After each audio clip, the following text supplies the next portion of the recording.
everything you see here is from S-Helper Service, Showcase line product. Don Thompson over there is a really, really nice guy. I met Don just over the phone, and he shared a lot with me and talked and welcomed me to S-Scale and really provided a lot of information to help me get going. And I really, really appreciate that. So Don, if you watch this, thank you very much. And I've also got some American Models products that I'll be reviewing a little bit later. But for now, the S-Helper service is definitely my favorite so far from what I've seen. And we will be modeling the Great Northern, obviously. And one of the first things that I needed to do was acquire the SW1s. I got both of the SW1s, both numbers that Don made, and they are very, very nice little units. I went ahead and already put the scale wheels on. Don had the DCC decoder installed for me and programmed to the cab number right before he shipped it to me, so all I had to do was drop it on the track and it was good to go. And again, I will do another actual running video of the equipment, but just for an overview, from an overview perspective, just wanted to kind of give an idea of what we're looking at here and the size and the perspective. They do have detailed interiors and an engineer and a conductor figure. Windshield wipers, you can see inside the seats, and the control stand is in there. Having actually ridden in an SW1 and one that looked very, very much like this, the Wisconsin Great Northern up in Spooner, Wisconsin, this is one of my favorite models. I love switchers, and I love the Great Northern paint scheme, and this is a really, really nice job. For plastic, I don't know that it gets a whole lot better than this. Just very, very nicely done.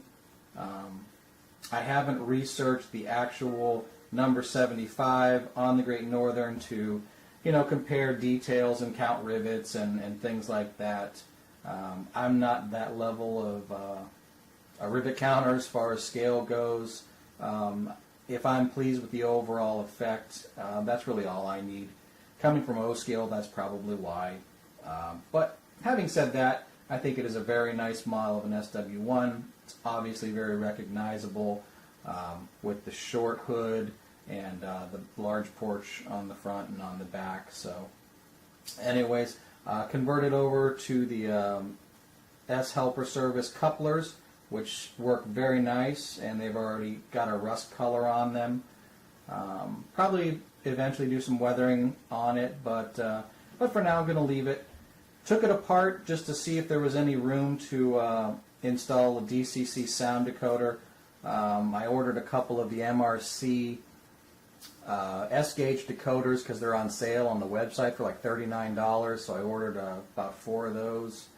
Unfortunately, there's not enough room under here for that particular decoder and its speaker, but there's some information and some how-tos online on the S-Helper site that show how to basically construct a baffle and put a oval speaker in there and then mount the Tsunami in as well. I'm not sure if I'll go with the micro and then just use the existing NCE for the motor driver, or I might even try the new QSI Titan system when it becomes more available. So, but for right now, I'm just going to run the SW1s without sound. So that's enough about that. Hopefully you can see in the video we've got nice grab irons, hand irons, even the actual latches on the door are add-on detail. Very, very nicely done. Really, really, really pleased with this. So that's the first, and we've got a couple of these in Great Northern. I've also got one in chassis system as well. And by the way, the track that it's sitting on is a piece of flex track that I got from Tomoko, and it's very, very nice. And I'll do a review of that once the layout's built. But it's got tie detail and it's pre-weathered and very easy to work with. Very nice. Just to give you an idea of how well the rolling stock rolls, it is very, very smooth, and how well it couples, obviously. So let's take a look at the rebuilt steel boxcar. Don's done quite a few Great Northern pieces of rolling stock, and I love the paint scheme. The orange and green is pretty striking in my opinion. And again, this is just a really well detailed model. Sprung trucks, all metal, again with the S helper service.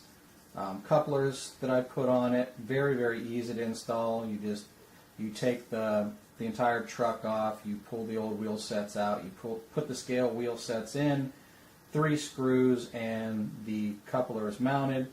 You can see we've got good detail for plastic with the brake system, and the frame would lend itself really well to some paint for weathering. Doors slide very easy for those that like to open and close, and I add a little light in here, and hopefully you can see in there there's actually a mock wood floor in there with some wood grain. So with the appropriate weathering technique, you could probably make a fairly detailed interior. So probably make it pretty nice. Again, we've got the add-on hand grabs on the ends, the simulated wooden roof walkway, the brake handles add-on, the step, hand grabs on the bottom as well, all around. Very, very, very crisp lettering and paint. Coming from O scale, I would liken this to Atlas oak quality, and maybe even a little better on some of the models, to be quite frank. It is really probably as good as I've seen plastic done. You can even see the rivet details there, and along the top as well. S-Helper just really did a great job with these, and I'm very, very pleased.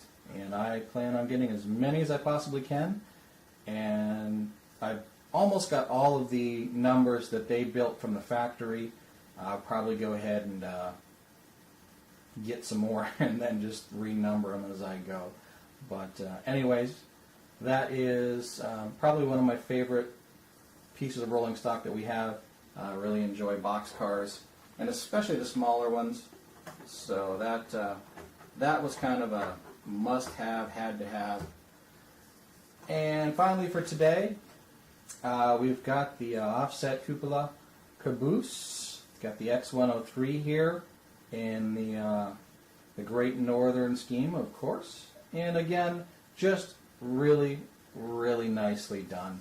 Of course, just like the boxcar, we've got the brake detail on the bottom, toolbox on the side here, add-on handrails everywhere, simulated chain, simulated brake and linkage. Got the see-through pattern on the roof, as well as the corrugations, the smokestack. You probably can't see it in the video, but if you look inside, we do have interior detail as well, and we've got probably a conductor at the top. We've got a brakeman inside of this window, add-on marker lights, all functional, and you'll see those in the video whenever I do the operational test. We've actually got the windshield wipers on here as well, so you can see that. But again, just a really, really well executed plastic model that rivals brass.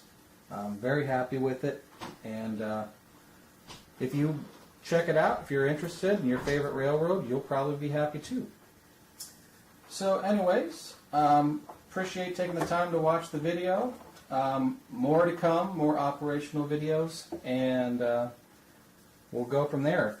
Check under the more info, show more down on the video below. I'll have links to all the products as well as all the other information that you might want. If you got any questions, shoot them into the comments and I'll try to answer them. But look for more in this series, more product reviews as well as more layout running and operational styles reviews. But For now, this is Jonathan at RailfanX signing off.